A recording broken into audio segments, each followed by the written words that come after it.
तर हरे कृष्ण सर्वांचं स्वागत आहे. श्री श्री राधा गोविंद इस्कॉन मँगलोर तर्फे घेतला जाणारा हा लेव्हल 1 चा वर्ग आहे, ज्यामध्ये आज आपण अध्याय 12वा शिकतो आहोत. तुमच्या शिक्षिका तेजस्विनी माताजी आज वर्ग त्यांना घेणं जमणार नव्हतं, त्यामुळे ही सेवा मला दिली आहे. तर आपण प्रथम आजच्या वर्गाची सुरुवात मंगलाचरणने करूया आणि त्यानंतर आपण आजचा अध्याय समजून घेऊया भक्तियोगाचा. हरे कृष्ण. ओम अज्ञानतिमिरान्धस्य ज्ञानाञ्जनशलाकया चक्षुरुन्मिलितं येन तस्मै श्रीगुरवे नमः। श्रीचैतन्यमनोभीष्टं स्थापितं येन भूतले स्वयं रूपः कदा मह्यं ददाति स्वपदान्तिकं। हे कृष्ण करुणा सिन्धो दीनबन्धो जगत्पते गोपेश गोपिकान्त राधाकान्त नमोऽस्तुते। तप्त कांचन गौरांगी राधे वृंदावनेश्वरी वृषभानुसुते देवी प्रणमामि हरिप्रिये।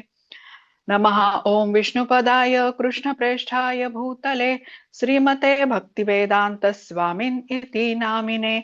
नमस्ते सारस्वते देवे गौरवाणी प्रचारिणे निर्विशेष शून्यवादी पाश्चात्य देशतारिणे। जय श्री कृष्ण चैतन्य प्रभु नित्यानंद श्री अद्वैत गदाधर श्रीवासादि गौर भक्त वृंद। हरे कृष्णा कृष्ण कृष्ण हरे हरे हरे राम राम राम हरे हरे। हरे कृष्ण। तर सर्वात प्रथम आपण श्रीला प्रभुपाद यांना साष्टांग प्रणाम करूया, ज्यांनी आपल्याला समजेल अशा साध्या सोप्या शब्दामध्ये भगवद्गीता आपल्याला समजावून सांगितली आणि त्यामुळेच भगवद्गीतेसारख्या गहन अशा ग्रंथाचं अध्ययन आपण करू शकत आहोत. आपण श्री श्री राधा गोविंद इस्कॉन मँगलोरचे अध्यक्ष नामनिष्ठदास प्रभूजी यांना सादर प्रणाम करूया, ज्यांनी हा अभ्यासक्रम आपल्या सर्वांच्यासाठी बनवला आणि मुख्य म्हणजे झूमच्या द्वारे उपलब्ध करून दिला. त्यामुळे घरी बसल्या या संधीचा आपण लाभ घेऊ शकतो. अन्वय माताजींना प्रणाम करते, ज्यांनी मला भगवद्गीता शिकवली, श्लोकांचा सखोल अर्थ समजावून सांगितला. वर्गाला उपस्थित राहून सेवा देणाऱ्या योजना माताजींना सादर प्रणाम. इस्कॉनच्या सर्व टेक्निकल टीमला धन्यवाद, ज्यांच्या सहकार्यानेच आपण हा उपक्रम सुरू ठेवत असतो. आणि उपस्थित सर्व भक्तांनाही सादर प्रणाम. सर्वांचं परत एकदा स्वागत. तर आपण आता अध्याय 12वा बघणार आहोत आज, ज्याचं नाव आहे भक्तियोग. तर मी व्हिडिओ ऑफ ठेवते, कारण काही ऑडिओ मध्ये व्यत्यय येऊ नये म्हणून. तर भगवद्गीतेचे जे आपले अध्याय आहेत ते एकूण 18 अध्याय आहेत आणि हे 18 अध्याय जे आहेत यांची विभागणी 3 विभागांमध्ये केलेली आहे. तर पहिले 6 अध्याय जे आहेत ना, हे कर्मयोगाबद्दलचं ज्ञान देतात आपल्याला. 7 ते 12 हे अध्याय आपल्याला भक्तियोगाबद्दल सांगतात आणि शेवटचे 6 अध्याय म्हणजे 13 ते 18 हे ज्ञानयोगाबद्दलचे आहेत. तर हा भक्तियोग जो आहे ना, अत्यंत महत्वपूर्ण असा आहे भाग. आता आपल्याकडे बघा, एखादी मौल्यवान गोष्ट असते, एखादा हिरा असतो किंवा काही तसा दागिना असतो, आपण कसं त्याला जपून ठेवतो एखाद्या बॉक्समध्ये किंवा डबीमध्ये घालून आणि खास लोकांनाच तो दाखवतो. तसंच बघा, हा जो भक्तियोग आहे हा कर्मयोग आणि ज्ञानयोग ह्यांच्या मध्ये आलेला आहे. म्हणजे कृष्णांनी अत्यंत जपून ठेवलेला आहे, कारण खूप महत्वपूर्ण असा आहे. आणि अर्जुन अर्थातच त्यांचा जो प्रिय मित्र होता, भक्त होता, त्यालाच याबद्दल ज्ञान दिलेलं आहे. तर या अध्यायाचं नावही भक्तियोग असंच आहे. आणि आतापर्यंत बघितलंय आपण जसं पूर्ण भगवद्गीता ही खरं तर भक्तियोगाबद्दलच आपल्याला सांगते. संपूर्ण भगवद्गीतेमध्ये भक्तीबद्दलच सांगितलेलं आहे. पण हा अध्याय विशेष करून आपल्याला भक्ती ही किती सर्वश्रेष्ठ आहे, सर्व मार्ग कसे भक्तियोगाकडेच अग्रेसर होतात याबद्दल खूप माहिती देतो. तर आपण आता आजच्या अध्यायाकडे वळूया. माताजी स्क्रीनवरती पुढची स्लाइड घ्या.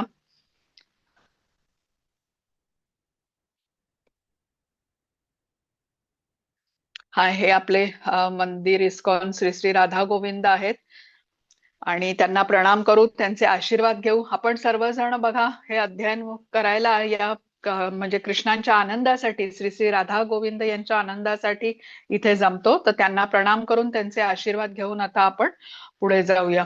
पुढे कृष्ण कृपामूर्ती श्रीला प्रभुपाद यांचं चित्र आहे बघा माताजी, ते घ्या स्क्रीनवरती. हा, यांनाही प्रणाम करू.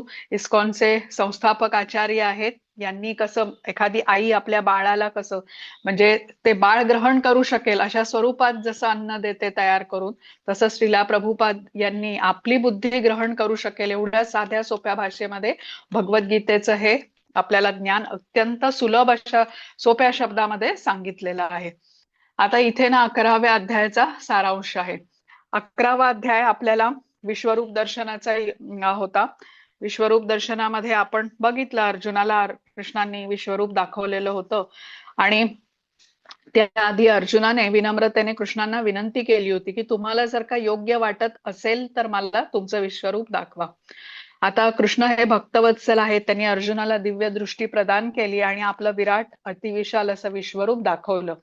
आणि हे विश्वरूप बघून अर्जुनाने आपला भाव व्यक्त केला. प्रथम त्याला आनंद झाला, आश्चर्य वाटलं, पण नंतर मात्र तो भयभीत झाला जेव्हा त्याने बघितलं की सर्व कौरव सेना कृष्णांच्या मुखामध्ये प्रवेश करत आहे आणि त्यांचा चुराडा होत आहे. तर तेव्हा त्याने अर्जुनाने कृष्णांना प्रश्न विचारला की तुम्ही कोण आहात आणि तुमचं काय प्रयोजन आहे. त्यावरती कृष्णांनी उत्तर दिलं की मी काळ आहे.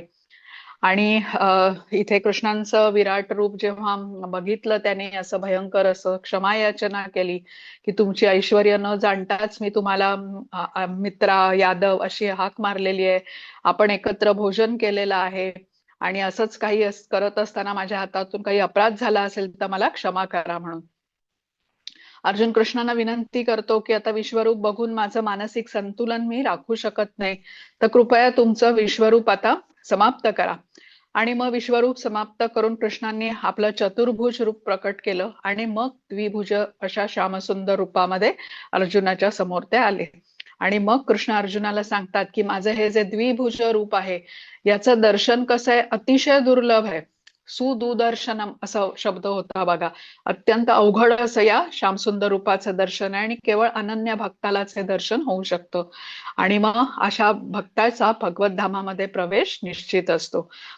आता जे भक्त भगवत भक्तीमध्ये संलग्न असतात त्यांच्यासाठी भगवंतांनी सांगितलेली ही सूचना आहे की अनन्य भक्ती ही सगळ्यात महत्वाची आहे. आता इथे 11वा अध्याय संपलेला होता आणि 12वा अध्याय सुरू होतो. तर इथे अर्जुनाचे काही प्रश्न आहेत की भक्ती कशी केली पाहिजे, कुठल्या रूपाची केली पाहिजे. विश्वरूपाचं दर्शन त्याने कालच घेतलेलं आहे, पण त्याला श्याम सुंदर रूपही कृष्णांचं माहिती आहे, ज्या रूपामध्ये तो कृष्णांना सखा मानतो. तर मग आता भक्ती कुठल्या रूपाची करायची याबद्दलचे त्याचे प्रश्न आहेत, तर ते आता आपण बघूया. आता पुढची स्लाइड बघा. इथे सांगितलेलं आहे 12व्या अध्यायाचा सारांश हा. कृष्ण आता सविस्तर उत्तर देणार आहेत. अर्जुनाचा पहिलाच प्रश्न आहे की अव्यक्त निर्विशेष रूपाची भक्ती करायची की सगुण अशा श्यामसुंदर रूपाची भक्ती करायची. आणि ते उत्तर देताना कृष्ण आता भक्तीचे प्रगतिशील असे टप्पे सांगतात, ज्याबद्दल आता आपण जाणून घेऊ पुढे. आणि शेवटी मग कृष्ण सांगतात की त्यांना भक्तांमधले कुठले गुण आवडतात. बघा, भक्त तर कृष्णांना प्रिय आहेतच, पण काही विशेष गुण जेव्हा भक्त बाळगतो तेव्हा तो कृष्णांना आपल्याकडे आकर्षित करून घेतो. तर त्याबद्दलही या अध्यायामध्ये आपल्याला माहिती मिळते.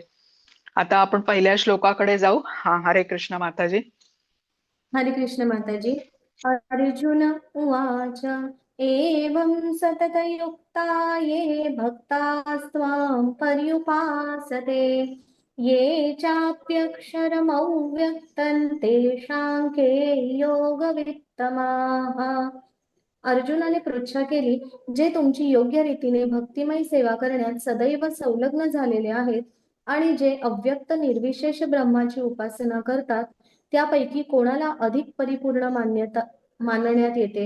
हरे कृष्ण. हरे कृष्ण. आता अर्जुनाचा प्रश्न आहे की काल त्याने विश्वरूपाचं दर्शन घेतलेलं आहे कालच्या अध्यायामध्ये, 11व्या अध्यायामध्ये, आणि त्याचा आता थोडा गोंधळ आहे. तो सोडवण्यासाठी लगेच तो कृष्णांना शंका विचारतो. अर्जुनाला विचारायचं आहे की भक्ती कुठल्या रूपाची करू, तुम्ही दाखवलेल्या विश्वरूपाची की सगुण अशा श्यामसुंदर रूपाची, ते मला सांगा. आता हे जे विश्वरूप अर्जुनाने बघितलेलं आहे ते विश्वरूप बघून त्याला काही खूप आनंद झाला का, तर बघा, जेव्हा त्याने ते कृष्णांनी आपलं काळ रूप प्रगट केलं त्याच्यासमोर, जिथे आता सर्व सैन्य त्यांच्या मुखामध्ये चिरडलं जात होतं, ते बघून तर अर्जुनाला भीतीच वाटली. आणि हे जे विश्वरूपाचं दर्शन ज्या वेळेला विश्वरूप प्रगट केलं त्यावेळेला त्याचं वर्णन बघा आलेलं आहे. असंख्य मुखे, असंख्य नेत्र, सहस्त्र बाहो, असं खूप म्हणजे विशाल, जिथे बघावं तिथे ज्याचा अंतच नाही, मध्य नाही, आदी नाही, असं हे अतिविशाल असं रूप होतं. तसं सहस्त्र सूर्यांचा उदय एकाच वेळी व्हावा एवढं त्याचं तेज होतं त्या रूपाचं. आपल्या सर्वसाधारण नेत्रांनी आपण मध्यान्नीचा सूर्य पण बघू शकत नाही, तर सहस्त्र सूर्यांचं तेज म्हणजे आपण कल्पना करू शकत नाही एवढं हे तेजोमय स्वरूप होतं त्या विश्वरूपाचं. आता बघा, कृष्ण तर अर्जुनाचा सखा आहे आणि त्यांचा एक नातेसंबंध आहे परस्परामध्ये. आणि ज्या वेळेला हे विश्वरूप त्यांनी प्रदर्शित केलं तर तेव्हा या अतिविशाल आणि एवढा असं काय म्हणतात ते महाप्रचंड अशा या विश्वरूपाच्या बरोबर अर्जुनाला प्रेमाचे आदान प्रदान करणं अवघड होत आहे. आता जसं बघा, भक्त आहे, कृष्णांना प्रेम करतो आणि कृष्णांच्यासाठी जेव्हा मंदिरामध्ये काहीतरी गोष्ट अर्पण करायला घेऊन जातो, जसं एखादा हार असेल, एखादा फळ असेल, तर मग आता हे विश्वरूपाचं जे वर्णन आपण बघितलं, असंख्य मुख, असंख्य भुजा, आता हे किती भक्त किती म्हणून हार घेऊन जाईल, किती म्हणून फळं अर्पण करेल, तर त्यामुळे भक्त इथे अपुरा पडेल. म्हणजे ह्या विराट रूपाच्या बरोबर भक्ताला नातं जोडून घेणं हे खूप अवघड वाटतंय. तेच आता इथे अर्जुनालाही वाटतं आहे. आणि जसं आता आपल्यालाही कोणी बघा प्रकाश दाखवला आणि सांगितलं की हेच कृष्ण आहेत आणि या प्रकाशाला तुम्ही आता कृष्ण मानून यांना भोग अर्पण करा, याच प्रकाशाची पूजा करा, हा, तर आपल्याला अवघड पडेल की या प्रकाशाला कृष्ण मानून त्यांच्या बरोबर एक नातं जोडून घ्यायचं, प्रेमाची आदान प्रदान करायची. आता इथे श्याम सुंदर रूप, जे द्विभुज रूप आहे, जे मानवासारखं कृष्णांचं रूप आहे, ज्याला आपण म्हणतो श्याम सुंदर रूप, तर हे कसं आहे, 2 हात 2 पाय, श्यामवर्ण, डोक्यावर मोरपीस असलेलं, हातात बासरी वाजवणारे जे कृष्णांचं रूप आहे, मानव सदृश्य रूप, ज्याला भगवान असं म्हटलेलं आहे, या रूपाच्या बरोबर भक्त प्रेमाची आदान प्रदान करू शकतो. ते रूप भक्ताला आपलंसं वाटतं आणि या रूपाबरोबरच भक्त जोडलेला असतो. बघा, जसं आपण म्हणतो की कुठलाही भक्त भगवंतांच्या बरोबर 5 पैकी एका रसामध्ये भाव प्रस्थापित करत असतो, तर तो या श्यामसुंदर रूपाबरोबर जोडलेला असतो. आता अर्जुनाने प्रश्न विचारलाय की भक्ती विश्वरूपाची करायची की सगुण अशा श्यामसुंदर रूपाची. आता आपण पुढे यावरती काय कृष्ण उत्तर देतात ते आपल्याला सांगितलंय. हा, हरे कृष्ण. हरे कृष्ण माताजी. श्री भगवान वाच मय्यावेश्य मनो ये मां नित्ययुक्ता उपासते श्रद्धया परयोपेतास्ते मे युक्ततमा मताः. श्री भगवान म्हणाले, जे उपासक आपले मन माझ्या साकार रूपावर स्थित करतात आणि दृढ दिव्य श्रद्धेने माझी सतत उपासना करण्यामध्ये संलग्न झालेले असतात, ते माझ्या मते सर्वोत्तम आहेत. हरे कृष्ण. हरे कृष्ण. आता अर्जुन कृष्णांना त्यांच्या श्यामसुंदर रूपामध्ये सखा मानतो आणि अर्जुनाला आता कृष्णांच्या मुखातून ऐकायचं आहे उत्तर, त्यामुळेच त्याने प्रश्न विचारलेला आहे. तर कृष्ण उत्तर देताना इथे सांगतात की दोन्ही तऱ्हेने माझी प्राप्ती होऊ शकते. म्हणजे जर तुम्ही सगुण अशा रूपाची जरी तुम्ही भक्ती केली त्यानेही माझी प्राप्ती होईल, किंवा जे माझं निर्विकार रूप आहे त्याची तुम्ही भक्ती केली तर तेही प्राप्त होऊ शकेल तुम्हाला. पण सर्वात परिपूर्ण भक्ती जी आहे ही सगुण रूपाची भक्ती आहे. आता 2 प्रकारचे भक्त असतात. एक तर वैष्णव भक्त असतात जे कृष्णांच्या या सगुण रूपाची भक्ती करतात. सगुण रूप म्हणजे श्यामसुंदर रूप, द्विभुज रूप, जे मनुष्यासारखं आहे, त्याची पूजा करतात. आणि दुसरे भक्त जे आहेत ते निराकारवादी म्हटले जातात. त्यांना कृष्णांचं जे साकार रूप आहे त्या स्वरूपाचा स्वीकार नसतो. त्यांचं म्हणणं असतं की कृष्ण कसे आहेत, निराकार आहेत, अव्यक्त आहेत, आणि मग ते ब्रह्मज्योतीवर किंवा निराकारावरती भक्ती करतात. तर इथे आता आपल्याला पुढच्या श्लोकामध्ये ही वरती केलेली भक्ती ही किती कठीण असते आणि कृष्णांच्या साकार रूपावर केलेली भक्ती ही किती सहज सुलभ आहे याबद्दल सांगितलेलं आहे, ते आता समजून घेऊ. हा, हरे कृष्ण माताजी.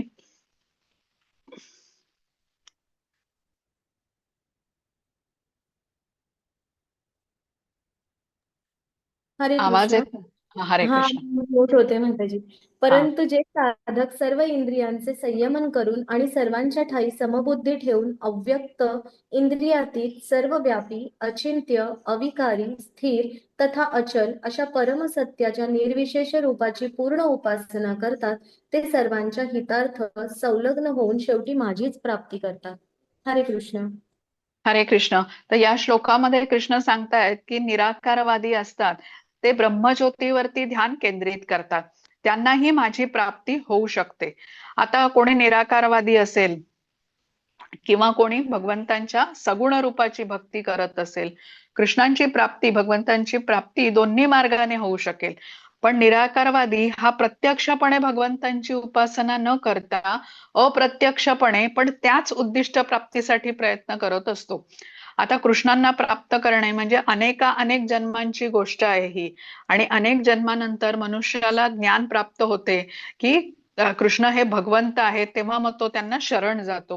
म्हणजे एक प्रदीर्घ तपस्या आहे यामध्ये अनेक जन्मांची. आणि कृष्ण इथे म्हणतात निर्विशेष रूपाच्या साक्षात्काराची पद्धत ही अतिशय कठीण आहे. आता हे कृष्णांची वाणी आहे ही, आपण जर का म्हणजे स्टँडर्ड किंवा काय म्हणूया आपण स्टँडर्ड मानली, तर मग आपल्याला ह्याच्यावरती विश्वास ठेवून या पद्धतीकडे वळायलाच नको. कारण कृष्णाने इथे उत्तर आता दिलेलं आहे अर्जुनाचं. आता जसं आता आपण इथे सगुण रूपाच्या भक्तीबद्दल किंवा जी साकार रूपाची भक्ती आहे, श्याम सुंदर रूपाची भक्ती, त्याबद्दल जाणून घेऊ. आता इस्कॉन मध्ये बघा, आपण कृष्णांची भक्ती इथे जी केली जाते त्यांना मंदिरामध्ये जे मूर्ती असतात त्यांना अर्चविग्रह असं म्हटलं जातं. तर जे परंपरेतून आलेले गुरुजी असतात तर त्यांनी ही स्थापना केलेली असते अर्चविग्रहांची. आणि हे गुरु जे आहेत ते शुद्ध भक्त असतात, कृष्णांची प्रार्थना करतात की त्यांनी या अर्चविग्रहामध्ये स्थित व्हावं आणि भक्तांचं मार्गदर्शन करावं, भक्तांनी केलेली सेवा स्वीकारावी. परंपरेतून आलेले हे गुरु शुद्ध भक्त असल्यामुळे आणि कृष्ण अतिशय भक्तवत्सल असल्यामुळे त्यांची प्रार्थना ऐकतात आणि अर्चविग्रहामध्ये स्थित असतात. आणि जेव्हा अशा मंदिरांमध्ये आपण जातो, काही कृष्णांना प्रार्थना करतो, तर निश्चितपणे आपल्या प्रार्थनेची नोंद कृष्ण घेतात. आता आपण कधी ऐकलेलं असतं बघा, कुठलं तरी मंदिर एकदम जागृत देवस्थान आहे, तर त्याचं कारण असं की तिथे जे कडक म्हणजे भक्तीचे जे नियम असतात ते अगदी कडकपणे पाळले जात असतात. आणि त्यामुळेच त्या देवता तिथे स्थित आहेत त्या अर्चविग्रहामध्ये. तसंच आता इथे पण आपल्याला सांगितलेलं आहे की कृष्ण जेवढ्या त्यांच्या विभूती, आपण 10वा अध्याय शिकून घेतलाय तुम्ही, त्यांच्या विभूती, त्यांच्या ऐश्वर्यांबद्दल आपण जाणून घेतलेलं आहे. अचिंत्य शक्ती कृष्णांची त्याच्यात त्याचं वर्णन आहे या अध्यायामध्ये. आणि त्यांच्यासाठी या अर्चविग्रहामध्ये स्थित होणं काही कठीण नाहीये, पण आपला विश्वास नसतो. आणि त्यामुळे जेव्हा अशा अर्चविग्रहांच्या समोर आपण उभे असतो तेव्हा ते प्रत्यक्ष कृष्ण आहेत असं आपण मानत नाही. कुठेतरी मोबाईलमध्ये बघतो, कुठेतरी कोणाकडे तरी बोलत असतो. पण आता विचार करा, प्रत्यक्ष कृष्ण आपल्या समोर असतील तर यापैकी एक तरी गोष्ट आपण करू का? तर ते आपल्याला समजून घेतलं पाहिजे की परंपरेतून आलेले जे गुरु आहेत त्यांनी प्राणप्रतिष्ठा केल्याने हे अर्चविग्रह सिद्ध असतात किंवा जागृत असतात. आणि त्यामुळे भक्तांनी जी काही सेवा करतो आपण या अर्चविग्रहाची, त्याची ते स्वीकार करतात. पण आता हा निराकाराचा मार्ग आहे जिथे ते कृष्णांच्या साकार रूपाला मानत नाहीत.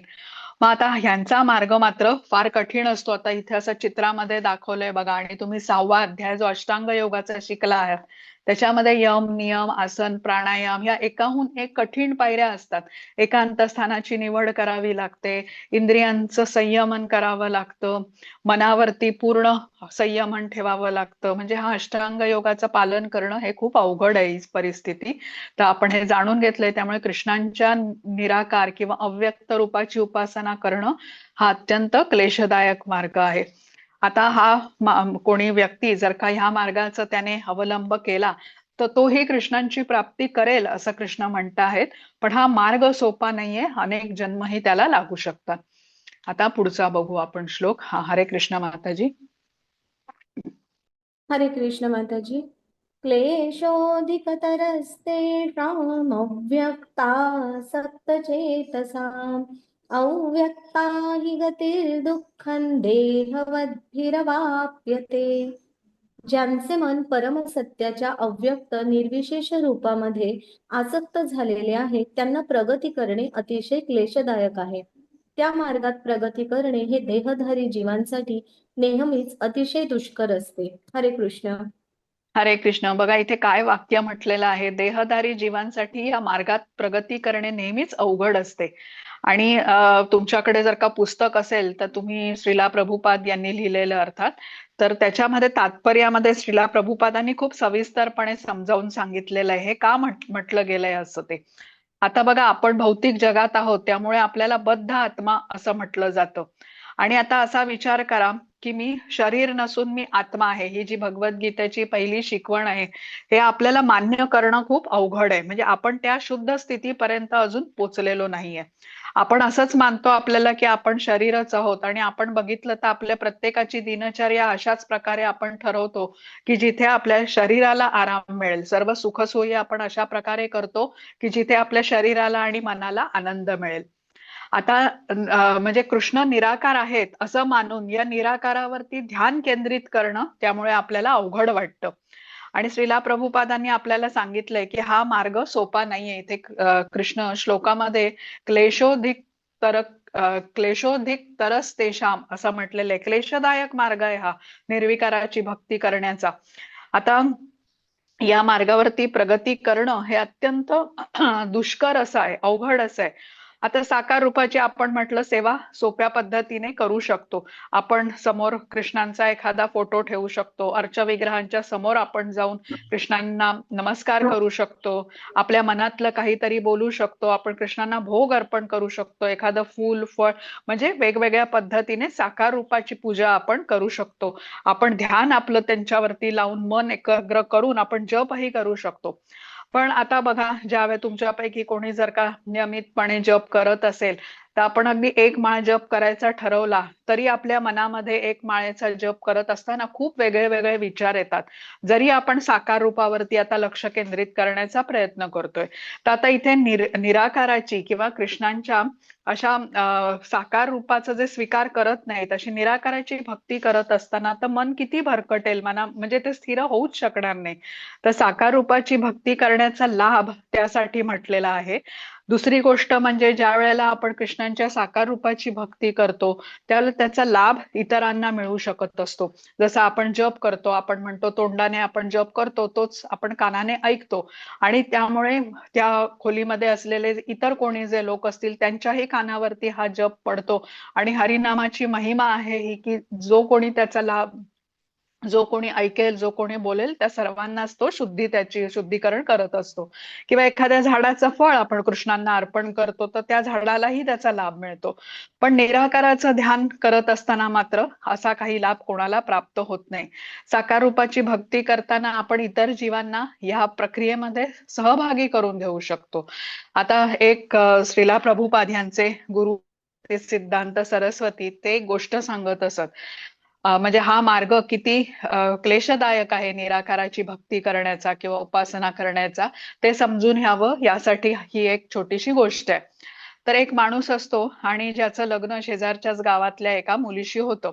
आता काही दिवसांनी ती मुलगी आपल्या माहेरी जाते आणि मग हा तिचा पती तिला भेटायला जायचं ठरवतो. त्या गावी, ते शेजारच्याच गावी तो जातो. मग आता त्याला माहिती असतं की त्याच्या सासऱ्यांची डेअरी आहे आणि गावातल्या सर्व गायी ह्या त्यांच्या मालकीच्या आहेत. पण आता हा काय करतो, त्या गावी पोचतो आणि तिथे गावातल्या कुठल्या माणसाला त्यांचा घराचा पत्ता विचारून त्यांच्या घरी पोचत नाही. तर त्याला एवढ्या गोष्ट लक्षात असते की गायी सर्व या माझ्या सासऱ्यांच्या मालकीच्या आहेत. तर तो उतरतो, बसने गेला असेल किंवा काय, तिथे जातो आणि अचानक पण गायी चरताना बघतो तो, त्यापैकी एका गायीची शेपटी तो पकडतो. आता अचानकपणे अशी शेपटी पकडल्याने ती गाय घाबरते आणि इतस्तः पळू लागते. आता लांब लांब लांब लांब कुठून कुठून जाऊन आता ती गाय घरी पोचते. आता हा माणूस मात्र घट्ट तिची शेपटी पकडून ठेवतो. गावातल्या इतर लोकांना वाटतं की हा गायीला चोरी करून घेऊन चाललेला आहे. तेही त्याला दोन तीन म्हणजे काय, कोणी दगड मारेल, कोणी काठी मारेल, असं करत करत तो सगळ्यांच्या तावडीतून सुटून शेवटी आता गायीची शेपटी पकडून घरी जाऊन पोचतो. म्हणजे गाय गोठ्यात पोचते. गोठ्यात पोचते म्हणजे हा घराच्या बाहेरच तो गोठा असतो. आता फरफटच जातो रस्त्यावरून, त्यामुळे त्याचे कपडे फाटतात, कुठे त्याला खरचट रक्त वाहू लागतं. तसाच हा निराकारावरती ध्यान करण्याचा मार्ग आहे. अतिशय क्लेशदायक किंवा अवघड असा मार्ग आहे. आणि आपण आता भक्ती मार्गाचं तुम्ही वर्णन ऐकलेलं आहे 9व्या अध्यायामध्ये. कसा आहे हा सहज सुलभ मार्ग आहे. आणि पुरुष असेल स्त्री असेल ह्या मार्गाचा अवलंब करू शकतो. धनी असेल निर्धन असेल, कुठल्याही जातीचा कुळाचा कुठलाही निर्बंध नाहीये. फक्त कृष्णांच्या प्रती प्रेम असायला हवं आणि त्या भक्ताला, आणि तो स्वतःला या मार्गामध्ये संलग्न करू शकतो. आणि भक्ती करण्याचा काय म्हणतात तो प्रक्रिया पण किती सोपी आहे. कृष्ण म्हणाले पत्रम पुष्पम फलम तोयम, यापैकी तुम्ही मला काहीही अर्पण करू शकता, फक्त प्रेमभावाने करा. म्हणजे जिथे आहे तिथे राहून जे आपण कार्य करतो ती सर्व कार्य कृष्णांच्या बरोबर जोडून घेऊन आपण भक्तीमध्ये संलग्न होऊ शकतो. पण निराकारावरील भक्ती हा कसा मार्ग आहे, उगीच एवढ्या अशा क्लिष्ट मार्गामध्ये क्लेशदायक मार्गामध्ये आपल्याला पडावं लागतं. आता तुम्ही बघितलं असेल तर माकडाचं पिल्लू बघा, माकडिणीला म्हणजे त्याच्या आईला अगदी घट्ट बिलगून बसलेलं असतं. पण ही जी माकडीण असते ती एका झाडावरून दुसऱ्या झाडावर जाताना तिच्या दोन्ही हाताचा वापर झाड पकडण्यासाठी करते. ती पिल्लाला पकडत नाही. पिल्लू आपल्या ताकदीनेच स्वतः आईला पकडून बसलेलं असतं. उडी मारत असताना पिल्लाची पकड जर का ढिली झाली तर ते पडू शकतं खाली, कारण आईने पकडलेलं नसतं. पण आता मांजर बघा, आपल्या पिल्लांना एका स्थानावरून दुसऱ्या स्थानावर घेऊन जात असताना आपल्या दाताने पकडते आणि अलगदपणे, त्याला दात लागणार नाहीत, काही इजा होणार नाही असं बघून सुरक्षितपणे ती दुसऱ्या ठिकाणी स्थानावरती पोहोचवते. तर हाच फरक आहे साकार रूपाची भक्ती आणि निर्विकार रूपाची उपासना करण्यामध्ये. साकार रूपाची भक्ती करत असताना कृष्ण स्वतः आपल्या भक्तांची काळजी घेतात. अगदी त्या मांजरासारखी, जे आपल्या पिल्लांना काहीही त्रास होणार नाही याची खात्री करून सुरक्षित ठिकाणी पोहोचवते. पण ते निराकारावरती जे भक्ती करतात तर त्यांचं त्यावेळेला मग जबाबदारी पूर्णतः त्या भक्ताचीच असते. आणि हा क्लेशदायक मार्ग का म्हटलेला आहे की त्या मार्गामध्ये अनेक अडचणी आहेत आणि प्राप्ती करायला कृष्णांची अंतिम ध्येय गाठणं हे काही निश्चिती नाहीये या मार्गामध्ये. आणि मुख्य म्हणजे अनेक जन्मांचा हा प्रवास आहे. त्यामुळे जो साधा सोपा आचरण करायला अगदी सुलभ असा जो भक्ती मार्ग आहे त्याचं आचरण आपण केलं पाहिजे. आता पुढचा बघू आपण श्लोक. हरे कृष्ण. हरे कृष्ण. ये तु सर्वाणि कर्माणि मयि सन्न्यस्य मत्पराः अनन्येनैव योगेन मां ध्यायन्त उपासते तेषामहं समुद्धर्ता मृत्युसंसारसागरात्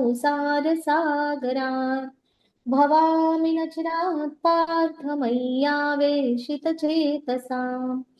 हे पार्थ, परंतु जे माझे पूजन करतात, जे आपली सर्व कर्मे मला अर्पण करतात, जे अनन्य भावाने भक्ती करत माझी उपासना करतात, जे माझ्या ठायी मन स्थिर करून भक्तिमय सेवेमध्ये संलग्न होतात आणि जे माझेच ध्यान करीत असतात, त्यांचा मी जन्म मृत्यूरूपी संसार सागरातून त्वरित उद्धार करतो. हरे कृष्ण. हरे कृष्ण. खूप शक्तिशाली श्लोक आहे बघा. काय वाणी आहे कृष्णांची. तेषाम अहम समुद्धरता मृत्यू संसार सागरात भवामी न चिरत पार्थ मय्यावेशित चेतसाम. भगवंतांनी भक्ताला दिलेलं हे आश्वासन आहे, जन्म मृत्यू रूपी संसार सागरातून मी त्वरित उद्धार करतो. बघा आपल्यावरती भौतिकाचा एवढा प्रभाव असतो ना की आपण राजकारण्यांनी दिलेली आश्वासनं खरी मानतो आणि इथे कृष्णांचं भगवंत साक्षात परम पुरुषोत्तम भगवंत आहेत त्यांच्या आश्वासनाकडे आपण दुर्लक्ष करतो. तर इथे आपण लक्ष दिलं पाहिजे. कृष्णांनी इथे भक्ताला आश्वासन दिलेलं आहे. तर कृष्ण म्हणतात की मी भक्तांचा उद्धार करतो आणि जे भक्त सदैव माझं स्मरण करतात त्यांचा जन्म मृत्यू रूपी संसार सागरातून मी उद्धार करतो. आता चित्रात तुम्ही बघाल तर विनाविलंब कृष्ण येतात जेव्हा कोणी त्यांना मदतीची हाक मारतो. आता जसा कोणी उत्तम पोहणारा जरी असेल पण खवळलेल्या महासागरामध्ये अडकला असेल तर भगवंतांच्या मदतीशिवाय तो स्वबळावरती निघू शकत नाही तिथून. आपण कृष्णांना शरण जाऊनच या भवसागरातून निघू शकतो. तर इथे कृष्ण म्हणतायत जे माझे पूजन करतात, सर्व कर्मे मला अर्पण करतात, अनन्य भावाने माझी भक्ती करतात त्यांचं मी निश्चितपणे रक्षण करतो. चौथ्या अध्यायामध्ये आपण एक श्लोक शिकून घेतला होता, ये यथा माम प्रपद्यन्ते तां तथैव भजाम्यहम. म्हणजे काय, जो माझ्याकडे ज्या भावनेने येतो, जेवढं जीवाचं कृष्णांच्याकडे समर्पण असतं तेवढंच कृष्ण त्याच्यावरती कृपा करतात. ते आपल्याला समजून घेतलं पाहिजे. पण हे आता निराकारवादी असतात, जे कृष्णांच्या साकार रूपाला मानत नसल्याने त्यांचा मार्ग हा खूप अवघड होत जातो. आणि निराकारवादी त्या ब्रह्मज्योतीपर्यंतच अडकून राहतात. जरी त्यांनी प्रगती केली तरी कृष्णांच्या ब्रह्मण रूपाचा साक्षात्कारच पर्यंत त्यांना त्यांची प्रगती होऊ शकते. पण मृत्यू समयी भक्तांचा हात मात्र कृष्ण पकडतात, पुढील मार्ग दाखवतात. आणि जो कृष्णांचा पूर्ण भगवान स्वरूपाचा जो साक्षात्कार आहे, ज्याला पूर्ण साक्षात्कार म्हटलं जातो, तो एका शुद्ध भक्तालाच होऊ शकतो. तर हे चित्र अतिशय बोलकं आहे, की कुठल्याही कठीण परिस्थितीमध्ये आपण असू, आपल्याला स्मरण कृष्णांचं आलं पाहिजे. जसं आता अर्जुनाने बघा कृष्णांना शरण जाऊन हा भगवद्गीतेचा उपदेश प्राप्त केला आहे. तर हे आपण समजून घ्यायला पाहिजे आपल्याला, की कृष्णांना शरण गेलो तर या भौतिक प्रकृतीमध्ये जी काही अडचणी आहेत, जी काही संकट आहेत, सगळ्यांना आपण पार करू शकतो. जसं कृष्ण इथे म्हणतातच आहेत, की तेषाम अहम समुद्धरता मृत्यू संसार सागरात, की या भौतिक जगामध्ये जी काही जन्म मृत्यू रूपी सगळा संसार सागर आहे, ज्या काही संकट येतील यातून मी तुमचा उद्धार करेन. आता पुढचा बघू श्लोक. हरे कृष्ण माताजी. हरे कृष्ण. मय्येव मनाधत्स्व मयि बुद्धिं निवेशय निवसिष्यसि मय्येव अत ऊर्ध्वन्न संशयः. मज पुरुषोत्तम भगवंतांवर आपले मन स्थिर कर आणि आपली बुद्धी माझ्या ठायी युक्त कर. अशा रीतीने तू निस्संदेह सदैव माझ्यामध्येच वास करशील. हरे कृष्ण. हरे कृष्ण. आता जर का आपल्याला या भौतिक जगातून सुटका करून घ्यायची असेल आणि कृष्णांची वाणी आपण अगदी खरं मानली असेल, की कृष्ण आपला जन्म मृत्यूरूपी भवसागरातून उद्धार करतात, तर आपल्याला काय केलं पाहिजे, तर कृष्णांच्या बरोबर जोडून घेतलं पाहिजे. मग आता कृष्णांनी इथे या 8व्या श्लोकापासून पर्याय सांगितलेत आपल्याला. किती विविध प्रकारे तुमचं समर्पण आहे. आणि लक्षात घ्यायला पाहिजे, की जेवढं आपलं समर्पण आहे ना, कृष्ण तोच भाव आपल्याला परत करतात. म्हणजे जेवढं आपलं समर्पण तेवढेच कृपा कृष्णांची भक्त प्राप्त करतो. तर आता इथे पहिल्या श्लोकामध्ये अनन्य भक्तीबद्दल सांगितलंय. अनन्य भक्ती म्हणजे काय, अनन्य असा शब्दाची फोड केली तर आपल्याला समजतं, की इतर कोणाची नाही, केवळ कृष्णांची भक्ती. आता कृष्ण म्हणतात हा मार्ग अनन्य भक्तीचा हा सगळ्यात श्रेष्ठ मार्ग आहे. आणि आता चित्रामध्ये तुम्ही बघितलं तर वृंदावनातले सर्व हे गोप सवंगडी कृष्णांचे दाखवलेत. ते कृष्णांच्यावर बरोबर अनन्य भक्तीमध्ये होते. म्हणजे काय, अतिशय प्रेम करत होते, नितांत प्रेम करत असत, सतत कृष्णांचं स्मरण असे. आणि हे गोप सवंगडी बघा, कृष्ण कोणाच्या खांद्यावर बसलेले आहेत, कोणी कृष्णांची काय म्हणतात ती चेष्टा करत आहे. आणि त्यांच्यामध्ये आपापसामध्ये ते खेळ खेळायचे, वनभोजन करायचे. म्हणजे एक छान असा प्रेमाचा संबंध त्यांच्यामध्ये होता. कुठलंही आणलेलं भोजन सगळ्यात पहिला घास हे सगळेजण कृष्णाला द्यायचे आणि त्यानंतरच ते स्वतः खायचे. काही संकट आले की त्यांना सगळ्यात प्रथम कृष्णांचा आठवण व्हायची. तर आणि कृष्णही त्यांना या संकटातून निश्चितपणे त्यांचं रक्षण करायचं. तर हे गोकुळवासी सर्व कृष्णांवरती खूप प्रेम करत त्यांची, आणि कृष्णही त्यांची काळजी घेत. तर ही झाली अनन्य भक्ती. इतर कोणाची नाही, पूर्ण समर्पण हे कृष्णांच्यासाठी हा उत्तम मार्ग असं कृष्णांनी सांगितलं. आता ज्यांना अनन्य भक्ती करायला जमणार नाही त्यांच्यासाठी पुढचा पर्याय सांगितलाय, तो बघू आता आपण. हरे कृष्ण माताजी. हरे कृष्ण. अथ चित्तं समाधातुं न शक्नोषि मयि स्थिरम् अभ्यासयोगेन ततो मामिच्छाप्तुं धनंजय. हे धनंजय, जर तू आपले मन निश्चलत्वाने माझ्या ठायी स्थिर करण्यात असमर्थ असशील तर भक्ती योगाच्या नियमक तत्वांचं पालन कर. अशा रीतीने तू मला प्राप्त करण्याची इच्छा स्वतःच्या ठायी उत्पन्न कर. हरे कृष्ण. हरे कृष्ण. आता बघा, गोकुळवासियांच्या सारखं अनन्य भक्ती करणं ज्यांना शक्य नाही, मग कृष्ण त्यांच्यासाठी हा पुढचा पर्याय देतात, साधना भक्तीचा. आणि इथे ही जी चित्र आहेत ना, ह्याच्यावरून आपल्याला स्पष्ट होत आहे काय करायला सांगितलंय कृष्णांनी, की तुम्हाला सतत माझं स्मरण करता येत नसेल तर तुम्ही किती वेगळ्या वेगळ्या प्रकारे माझी आठवण करू शकता. तर दिवसामधला काही वेळ तुम्ही जप करू शकता, किंवा आपण अन्न तर सर्वजण खातोच, मग कृष्णांना अर्पण करून आपण अन्न खाऊ शकतो. तुम्ही माझी आरती करू शकता. म्हणजे काय, आता हा दुसरा पर्याय कृष्णांनी दिलाय. ज्यांना अनन्य भक्ती करायला जमत नाही त्यांनी साधना भक्तीमध्ये संलग्न व्हा. साधना भक्ती ही गुरूंच्या मध्ये केली जाते. गुरु काही नियम आपल्याला सांगतात. भक्ताचा स्वभाव कसा आहे ते बघून त्याला नियम सांगितले जातात आणि त्याचं पालन करणं त्या भक्ताच्यासाठी आवश्यक असतं. तर इथे इस्कॉन मध्ये बघा, श्रीला प्रभुपादांनी 4 नियमांवरती खूप भर दिलेला आहे. पहिला म्हणजे मांसाहार करायचा नाही, दुसरा म्हणजे नशा करायची नाही, तिसरा म्हणजे जुगार किंवा अवैध मार्गाने अर्थार्जन करायचं नाही, आणि चौथा म्हणजे अवैध संबंध ठेवायचे नाही. आता मांसाहार करायचा नाही. मांसाहार करण्याने आपल्यातली जी करुणा असते ना दुसऱ्या जीवाच्या प्रती ती संपून जाते. नशा केल्याने, नशा म्हणजे मद्यपान, सिगरेट इत्यादी केल्याने आपला म्हणजे काय संयम जातो. आपण बघतो ना, भ्रमिष्ट असतात लोक जे अशा प्रकारची नशा करतात ते, आणि त्यामुळे त्यांचा संयम जातो. एक तप असतो, तपस्या असते मनुष्याची, ती संपून जाते. तिसरा, जुगार खेळायचा नाही. जुगार खेळल्यामुळे मनुष्यामधली जी सत्यता असते ती निघून जाते, फसवण्याची वृत्ती येते. तर त्यामुळे लॉटरी, ऑनलाईन गेम्स, बेटिंग इत्यादी जे सगळे जुगाराचे प्रकार आहेत त्या बाजूला जायचं नाही. आणि अवैध संबंध म्हणजे विवाहाच्या बाहेर संबंध ठेवायचे नाही, ज्याने शरीराची शुद्धता जाते असं सांगितलेलं आहे. आता इथे लक्षात काय घ्यायला पाहिजे, हे जे 4 नियम आहेत ना, हे जेव्हा आपण पाळतो तेव्हा भक्तीमध्ये प्रगती करू शकतो. आणि आपण बघितलं तर आजकालच्या आधुनिक समाजामध्ये सर्वांचा या 4ही गोष्टी अनिर्बंध करण्याकडे कल वाढत चाललेला आहे.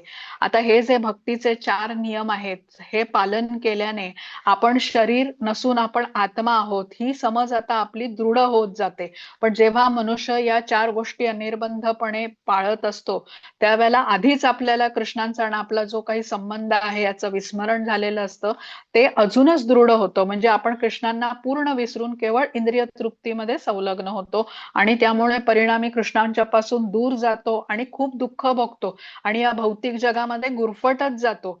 तर हे जे 4 गोष्टी आहेत ना, सर्व पापकर्मांचा पाया आहे. तर हे लक्षात ठेवलं पाहिजे. जे जे पुढे मोठी मोठी पाप आहेत त्या सगळ्या पापांचं मूळ हे आहे मांसाहार करणं, जुगार खेळणं, नशा करणं आणि अवैध संबंध ठेवणं. तर त्यामुळे भक्ताला या 4ही गोष्टींपासून दूर राहण्याचा सांगितलेला उपदेश दिला जातो. आता काय करू नका हे आपल्याला सांगितलं श्रीला प्रभुपाद यांनी. मग काय करा याबद्दलही प्रभुपादांनी मार्गदर्शन केलेलं आहे आपल्याला. तर श्रीला प्रभुपाद सांगतात की तुम्ही हरे कृष्ण महामंत्राचा जप करा, माझी पुस्तकं वाचा, मंदिरामध्ये या, तिथे काही सेवा करा, आपल्या घरी राहून तुम्ही भगवद्गीता, श्रीमद भागवतम याचं श्रवण पठण रोज करा. तर ही सर्व साधना भक्ती आहे बघा. हे नियम आपल्याला पाळले पाहिजेत. आचार्यांच्या मार्गदर्शनाखाली हे नियम आपण जेव्हा पाळतो तर त्यावेळेला आपण आपली प्रगती होते. म्हणजे शेवटचा सगळ्यात वरचा टप्पा कुठला आहे, अनन्य भक्तीचा आहे, जो आपण पहिला आधीच्या श्लोकामध्ये पाहिलं. आणि आपल्याला ती जमत नव्हती म्हणून आता हा साधना भक्तीचा पर्याय सांगितलाय. आपल्याला कुठला स्तर गाठायचा आहे, अनन्य भक्तीचा स्तर गाठायचा आहे, आणि त्यासाठी हा सांगितलेला अभ्यास योग आहे हा, किंवा अभ्यास आहे साधना भक्तीचा. ते करत करत क्रमशः मग आपण पुढली प्रगती होऊन आपण अनन्य भक्त होऊ शकतो. माताजी पुढची स्लाइड घ्या. बघा आता इथे दाखवलेलं आहे ना, नियामक तत्व दाखवलेली आहेत, काय काय गोष्टी करायच्या नाहीत आणि कुठल्या गोष्टी करायच्या हे आधीच्या स्लाइड मध्ये होतं. तर या आपण लक्षात घेऊ आणि त्याप्रमाणे आता आचरण करायला पाहिजे. आता पुढचा स्लाइड घ्या माताजी. हा वाचा. हरे कृष्ण. अभ्यासेऽप्यसमर्थोऽसि मत्कर्म परमो भव, मदर्थमपि कर्माणि कुर्वन् सिद्धिमवाप्स्यसि. तू भक्तियोगाच्या विधिविधानांचे पालन करण्यात असमर्थ असशील तर केवळ माझ्याकरिता कर्म कर, कारण माझ्याकरिता कर्म केल्याने तुला पूर्ण सिद्धी प्राप्त होईल. हरे कृष्ण. हरे कृष्ण. आता ज्यांना अनन्य भक्तीही करता येत नाही, साधना भक्ती म्हणजे नियामक तत्व पाळायला जमत नाही, त्यांच्यासाठी आता इथे पुढचा पर्याय कृष्णांनी दिलेला आहे की निष्काम कर्म करा. निष्काम कर्म म्हणजे काय, माझ्या आनंदासाठी कर्म करा असं कृष्ण म्हणतायत. आणि इथे चित्र जी दाखवली आहे त्याच्यावरून आपल्याला स्पष्ट होऊ शकतं बघा. कोणी जण ज्याच्याकडे आता कौशल्य आहे, काय म्हणतात ते, काही मंदिराचं बांधकाम करताना तिथे बघा ते डिझाईन काढतायत, नक्षी काढतायत किंवा कोरीव काम करतायत. जे तुमचं कौशल्य आहे ते माझ्या सेवेमध्ये वापरा. कोणी माताजी हार बनवतायत किंवा एखादा व्यक्ती जर का सुंदर भजन गाऊ शकतो, कोणी चित्र काढू शकतो. म्हणजे वेगवेगळ्या प्रकारे आपल्यामध्ये जे काही टॅलेंट आहे, जे कौशल्य आहे ते कृष्णामुळे मिळालेलं आहे आपल्याला, हे मान्य करून त्यांच्या सेवेमध्ये ते वापरावं, ज्याला निष्काम कर्म असं म्हणतात.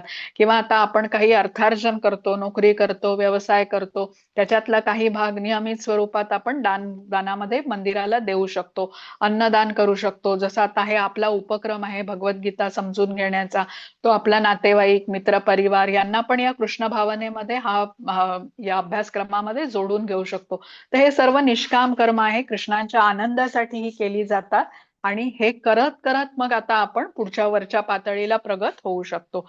आता वेगळे वेगळे आपल्याला पर्याय देत आहेत कृष्ण, म्हणजे काहीही करा पण तुम्ही भक्ती कामामध्ये जोडून घ्या, कुठल्या ना कुठल्या स्वरूपामध्ये माझ्याशी संलग्न व्हा म्हणून कृष्णांनी सांगितलंय. आता पुढची स्लाइड बघू आपण. हरे कृष्ण. हरे कृष्ण. यत्करोषि यदश्नासि यज्जुहोषि ददासि यत्तपस्येसि कौन्तेय तत्कुरुष्व मदर्पणम्. हे कौन्तेय, तू जे कर्म करतोस, जे खातोस, जे हवन करतोस, जे दान देतोस आणि जे तप करतोस ते सर्व तू मला अर्पण कर. हरे कृष्ण. हरे कृष्ण. बघा इथे कृष्ण, हा 9व्या अध्यायातला श्लोक आहे.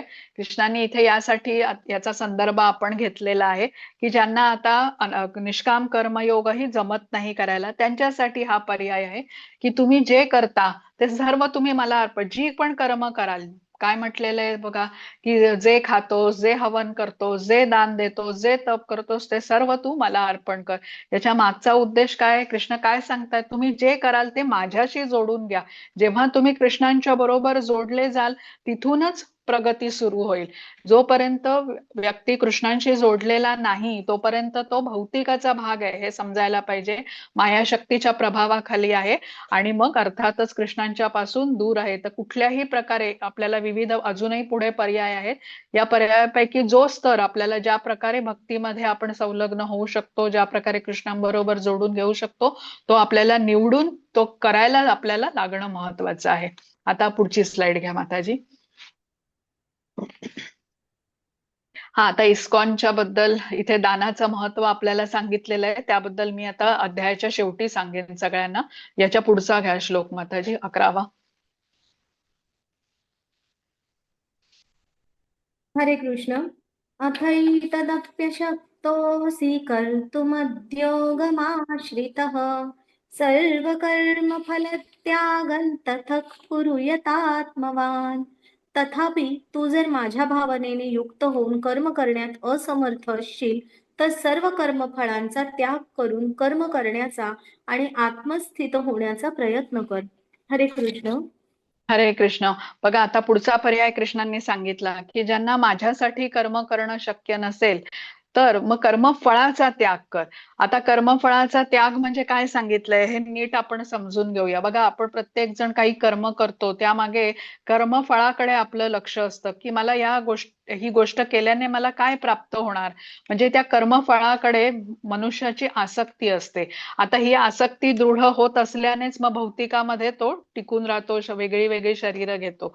ज्यावेळी या लाभाप्रती आपली अनासक्ती होईल ना, तेव्हा आपण प्रगती करू शकतो, शांत चित्त राहू शकतो. सतत आपल्या मनामध्ये जर का मला काय मिळणार ह्यातून लाभ हा विचार जर का असेल ना, तर मन फार अस्थिर असतं आणि अस्थिर मनाने आपण कृष्णांच्या बद्दलचा, भक्तीबद्दलचा विचार करू शकत नाही. आता कोणी व्यक्ती, जो एखादा धनी व्यक्ती असेल, चांगला व्यवसाय करत असेल, नोकरी करत असेल आणि तो म्हणतोय की मला कृष्णांच्यासाठी काम करणं काही शक्य नाही, त्याचा विश्वास नाही म्हणा किंवा त्याची तेवढी श्रद्धा नाहीये, मग त्याला काय पर्याय दिलाय कृष्णांनी, की समाजामध्ये जे आता गरीब असतील, कोणी निर्धन असतील, ज्यांना मदतीची गरज आहे, म्हणजे काही हॉस्पिटलमध्ये त्यांना उपचारासाठी पैसे पाहिजे आहेत, ते तुम्ही देऊ शकता. समाजसेवेमध्ये समाजासाठी जे काही कार्य वेगळ्या वेगळ्या प्रकारची असतात, कोणाला विद्यार्थ्यांना शिक्षणासाठी मदत हवी असेल, कुठल्या वृद्धांना पाहिजे असेल, अनाथ मुलांना पाहिजे असेल, प्राण्यांची व्यवस्था करण्यासाठी पाहिजे असेल, तर मग तुम्ही तशा प्रकारे समाजाची मदत करा.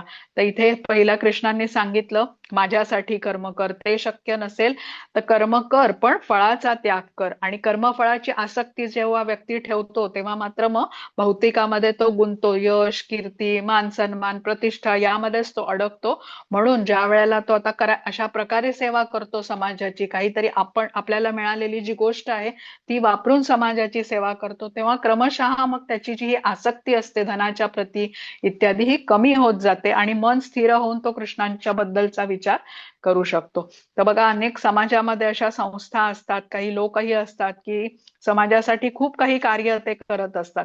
तर इथे आपण हे समजू शकतो की आपल्याला अनन्य भक्ती ज्यांना जमत नाही त्यांना साधना भक्तीचा पर्याय दिला. साधना भक्ती जमत नसेल, निष्काम कर्मयोगाचा पर्याय दिला. निष्काम कर्मयोग जमत नसेल, सकाम कर्मयोग तरी करा, कृष्ण म्हणाले, ज्याने तुम्हाला मनःशांती मिळेल. आणि सकाम कर्मयोग जमत नसेल तर मग सकाम कर्म करा. जे पण तुम्ही कर्म करत असाल त्याने मिळणारा लाभ तुम्ही समाजासाठी वापरा. आता पुढचा पर्याय काय आहे तो बघूया आपण. हा पुढचा घ्या माताजी. हरे कृष्ण. श्रेयो हि ज्ञानमभ्यासात् ज्ञानात् ध्यानौ विशिष्यते ध्यानात् कर्मफलत्यागस्त्यागात् शान्तिरनन्तरम्. तुला जर असा अभ्यास करणे शक्य नसेल तर ज्ञानाचे अनुशीलन करण्यात तू स्वतःला संलग्न कर. तथापि ज्ञानापेक्षा ध्यान श्रेष्ठ आहे आणि ध्यानापेक्षाही कर्मफलांचा त्याग करणे श्रेष्ठ आहे, कारण अशा कर्मफल त्यागामुळे मनुष्याला मनःशांती प्राप्त होते. हरे कृष्ण. हरे कृष्ण. आता या श्लोकामध्ये पुढचा पर्याय दिला आहे की तुम्हाला जर का हे आधीचे सांगितलेले पर्याय शक्य नसतील तर तुम्ही आता या पुढचा म्हणजे ज्ञान घ्या. ज्ञानापेक्षा ध्यान श्रेष्ठ आहे असं सांगितलंय आणि ध्यानापेक्षा कर्मफळाचा त्याग श्रेष्ठ आहे. आता ज्ञानाला श्रेष्ठ का म्हटलं जातं तर ज्ञानाने अनासक्ती येते. बघा, आपण हे शास्त्रांचं ज्ञान जेव्हा घेतो त्यावेळेला हे भौतिक जगाचं स्वरूप आपल्याला समजून येतं की हे नश्वर आहे, दुःखमय आहे. आपल्याला ह्याच्याशी अनासक्ती करून कृष्णांच्या बरोबर जोडून घेतलं पाहिजे. कृष्णांच्या बरोबर जोडल्याने शाश्वत आनंद आपल्याला प्राप्त होतो. हे सर्व मनुष्य ज्ञान संपादन करून जाणतो आणि मग तो विनम्रतेने अत्यंत साधेपणाने राहतो आणि मग प्रगती पण करू शकतो. म्हणजे ज्ञानामुळे अनासक्ती येते. अनासक्तीने भौतिकात मधलं अशांत मन आता हळूहळू क्रमशः शांत होतं कृष्णांबरोबर जोडून घेतल्याने आणि मग ते ज्ञान अधिक चांगल्या प्रकारे ग्रहण करू शकतं. आता इथे पुढचा पर्याय आपल्याला काय सांगितलेला आहे की ज्ञानाचं अनुशीलनामध्ये संलग्न कर. ज्ञानापेक्षा ध्यान श्रेष्ठ आहे आणि त्यानंतर कर्मफलाचा त्याग करणं पण त्याहून म्हणजे योग्य ठरेल. आता बघा, इथे एक चित्र दाखवलंय, त्याच्यावरून ती कथेवरून आपल्याला हाच संदेश देता येतो. फळवालीचं आणि कृष्णाचं चित्र दाखवलेलं आहे. ते भागवतम मध्ये आलेली गोष्ट आहे की ही जी फळवाली असते ही गोकुळामध्ये असते आणि तिने कौतुक खूप कृष्णाचं ऐकलेलं असतं की नंद महाराज आणि यशोदा यांचा हा जो बालक आहे कृष्ण तो अत्यंत सुंदर आहे आणि तिची खूप इच्छा असते या बालकाला जाऊन बघायची. तर ती एक दिवस फळं घेऊन येते, कृष्णाच्या घराच्या बाहेर येऊन आवाज देते आणि सांगते तिने कुठली कुठली फळं आणलेली आहेत ती. आता हा बालक म्हणजे कृष्ण बाहेर येतो आणि बघतो ही आपली टोपली खाली काढून ठेवते आणि तिला सगळी फळं द्यायला तो सांगतो. बालकच असतो तो. आता त्याचं ते रूप बघून साक्षात परमेश्वराचंच रूप आहे ते. म्हणजे सुंदर मुख, कमल नयन त्यांचे, डोळे, सुंदर हास्य, हे सगळं बघून आता ती मंत्रमुग्ध होते. म्हणजे काही क्षण तिला सगळ्या गोष्टींचा विसर पडतो आणि तोपर्यंत कृष्ण हळूहळू आता तिच्या टोपलीतली सर्व फळं एक एक दोन दोन करून आतमध्ये जाऊन ठेवून येतो. आता कृष्णाने बघितलेलं असतं की यशोदा माता काय करते, ज्या वेळेला फळं घेते किंवा काहीतरी भाज्या घेते तेव्हा त्यांना ती परत धान्य देत असे. आता या फळवालीला मलाही तसंच धान्य दिलं पाहिजे म्हणतो आणि घरात जाऊन पोत्यामधून आपल्या 2 मुठींमध्ये तांदूळ घेतो आणि पळत पळत तो बालक आता या फळवालीकडे ते द्यायला येतो. आता एवढा छोटासा तो बालक, केवढे त्याच्या ते मूठ असणार आणि त्यात तो पळत असतो तर ते दाणे तांदूळाचे सांडतात मुठीतून त्यांच्या आणि फळवालीपर्यंत पोचतो तेव्हा 2च दाणे त्या मुठीमध्ये शिल्लक राहतात. तेच 2 दाणे तिच्या टोपलीमध्ये कृष्ण ठेवतो. आता ही फळवालीला तर आनंदच होतो कृष्ण या बालकाला भेटून, कारण तिची इच्छाच असते या बालकाला भेटायची आणि अगदी तिला खूप बरं वाटतं त्या बालकाला बघून. अतिशय तृप्त होते ती. टोपली उचलते आणि घरी जायला निघते. आता कृष्णाला बघितल्याच्या आनंदातच ती आपला रस्ता म्हणजे काय म्हणतात तो हे करून संपत आपल्या घरी नेऊन पोचते.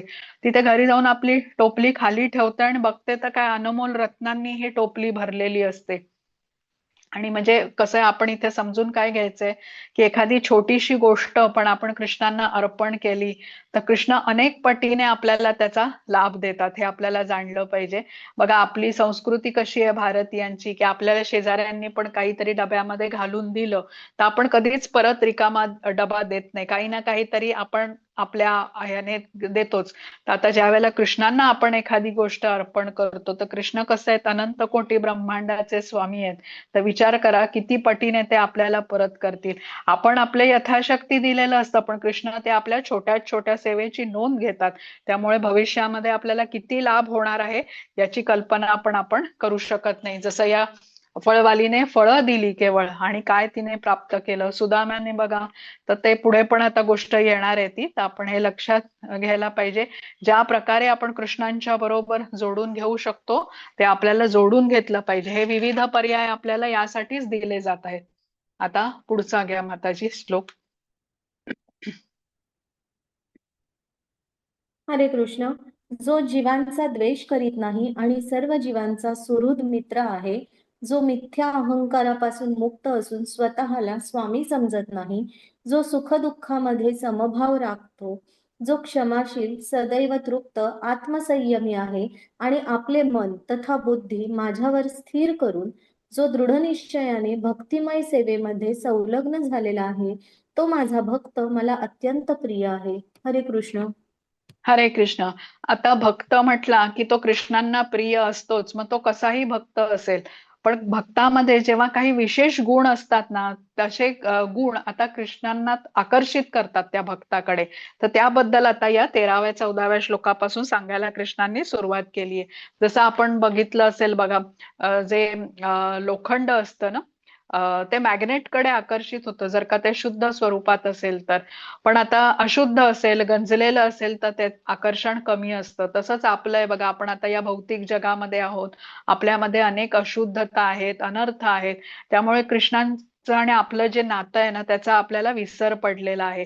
पण जेव्हा आपण या भक्ती कार्यामध्ये संलग्न होतो, आधी उल्लेख केलेले जे काही आपण बघितले वेगळे वेगळे पर्याय, त्या पर्यायापैकी जो पर्याय आपल्याला योग्य वाटेल त्याच्यामध्ये आपण जेव्हा जोडून घेतो कृष्णांच्या बरोबर, तेव्हा आपल्यामधल्याही या अशुद्धता आता दूर होऊ लागतात आणि कृष्ण भावनेची पुनर्जागृती होते. कृष्णाबद्दलचं जे प्रेम आपण विसरलो आहे ना ते आपल्याला परत आठवण होते त्याची आणि आपण तीव्रतेने आता भक्ती कार्यामध्ये संलग्न होऊ शकतो.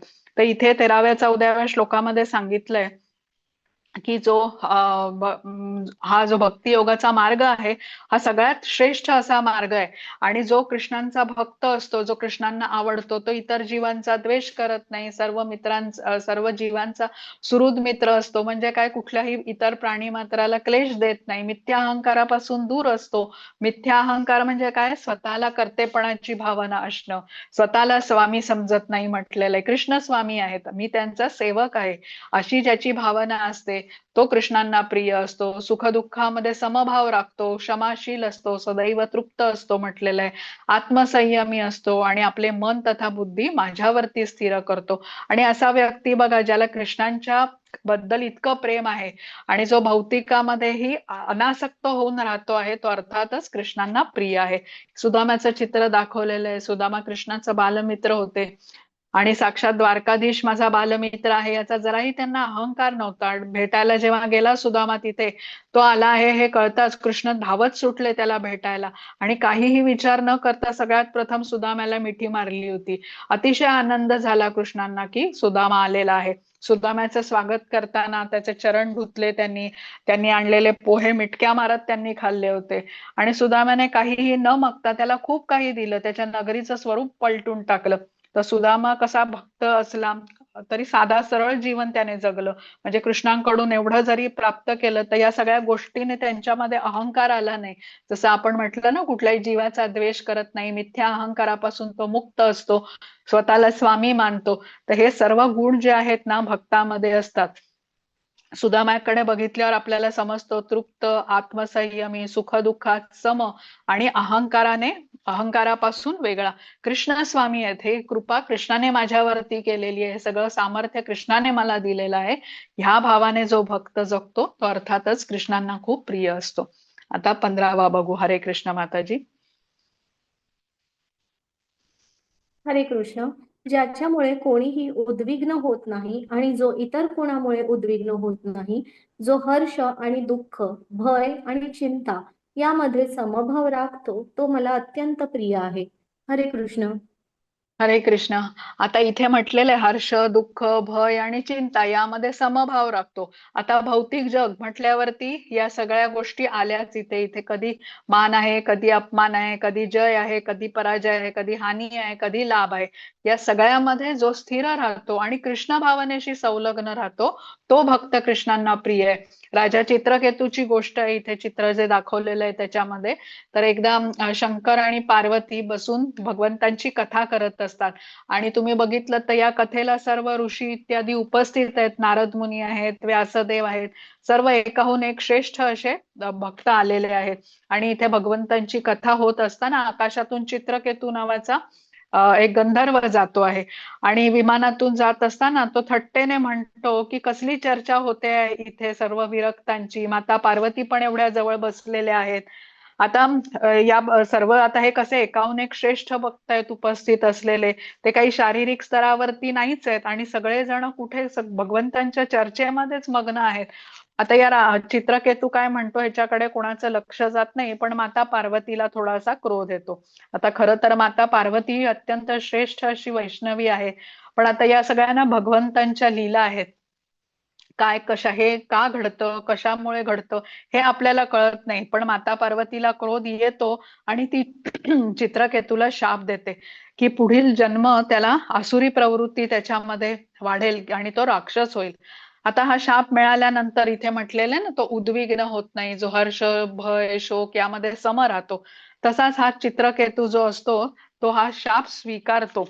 माता पार्वतीने दिलेला शाप म्हणून तो स्वीकार करतो आणि म्हणजे काय म्हणतात तो त्यावरती प्रतिक्रिया काही देत नाही.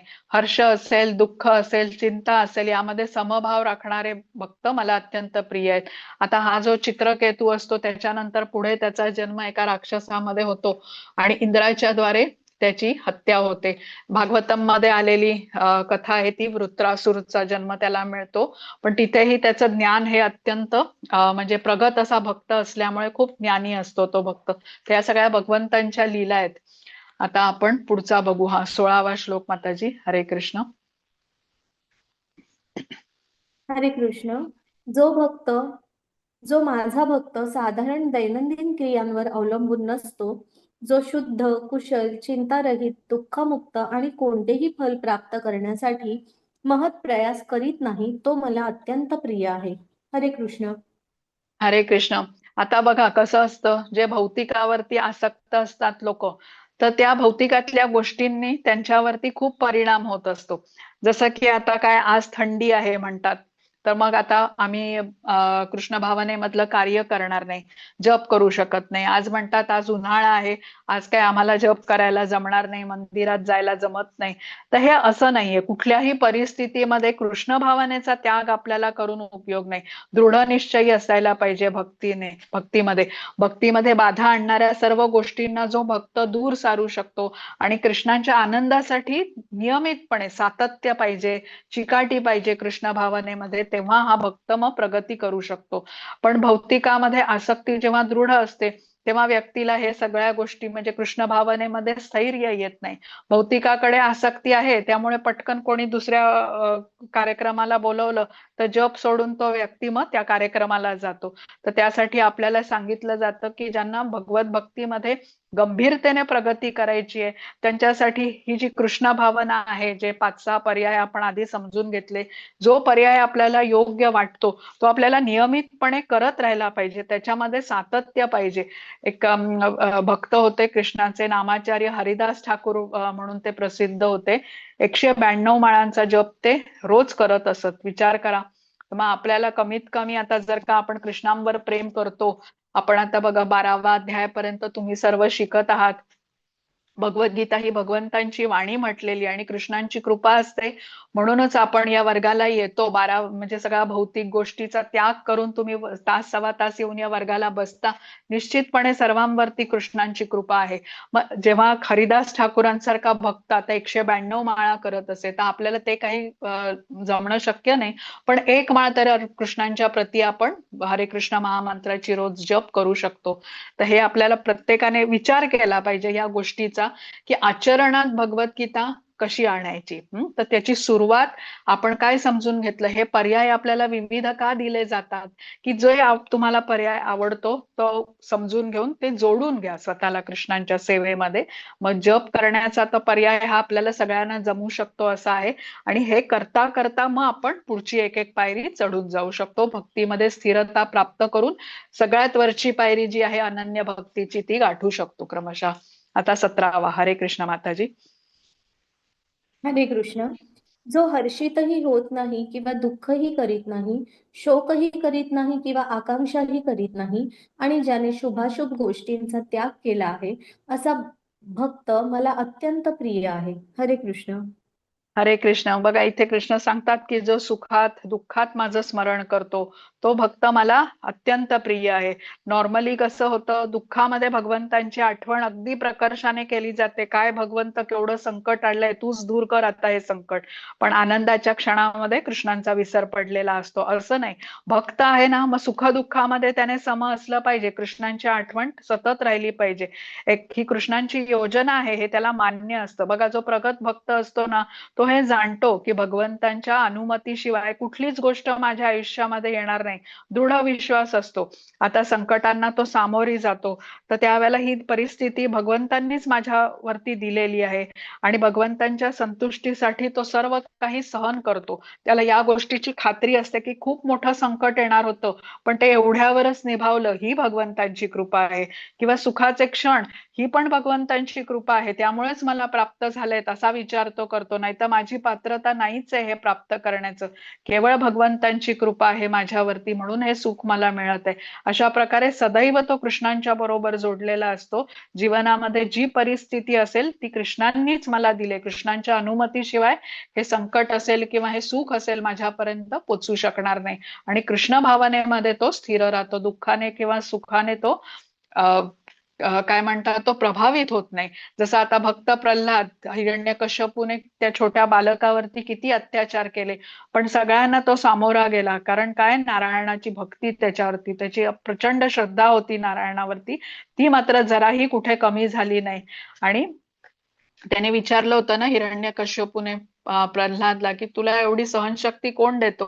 तर प्रल्हादने, त्या बालकाने उत्तर काय दिलं होतं, की तोच देतो जो तुम्हाला एवढी शक्ती देतोय. तर त्यावरती निरुत्तर झाला होता हिरण्यकश्यपू. तर हे लक्षात ठेवलं पाहिजे. असा भक्ताचं रक्षण भगवंत करतात. आपण म्हटलं ना आधीचा जन्म संसार सागरात भवामी न चिरत पार्थ मैया वेशित चेतसाम. तर असे हे भक्त भगवंतांचे आहेत. अत्यंत बिकट अशा ह्याच्यामधून गेलेले आहेत, पण भगवंत सगळ्यांचं रक्षण भगवंतांनी केलेलं आहे. पुढचा घ्या माताजी श्लोक आता. हरे कृष्ण. जो मनुष्य शत्रू आणि मित्र यांच्या ठिकाणी समान असतो, जो मानापमान, शीत उष्ण, सुख दुःख, निंदा स्तुती यामध्ये समभाव राखतो, जो कुसंगापासून नेहमी मुक्त असतो, सदैव शांत आणि जे काही मिळेल त्यात संतुष्ट असतो, जो निवासस्थानाविषयी काळजी करत नाही, ज्ञानामध्ये स्थित आहे आणि भक्तिमय सेवेमध्ये संलग्न झालेला आहे, तो मला अत्यंत प्रिय आहे. हरे कृष्ण. हरे कृष्ण. बघा माताजीने वाचलेलं आहे सगळं आपल्याला समजू शकतोय आपण, याच्यामध्ये काही तसं समजावून सांगण्यासारखं नाहीच आहे. जो कृष्णांच्या प्रती एवढा समर्पित असतो त्याचंच वर्णन आहे.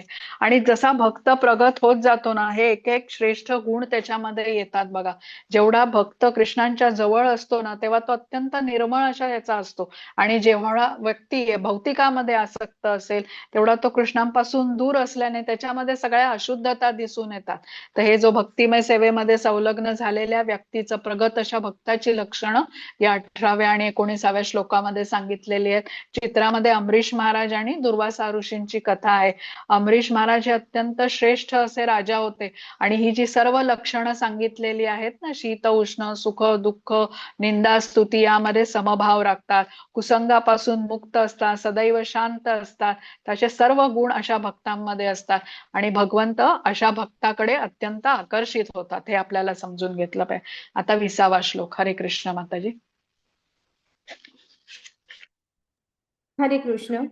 जे या अविनाशी भक्ती मार्गाचे अनुसरण करतात आणि मला परम लक्ष्य मानून श्रद्धेने पूर्णतः संलग्न होतात ते मला अत्याधिक प्रिय आहेत.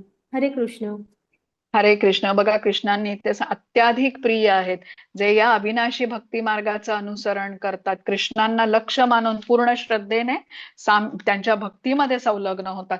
तर इथे चित्रामध्ये जी कथा आहे ना, बिल्वमंगल ठाकूरांची कथा आहे.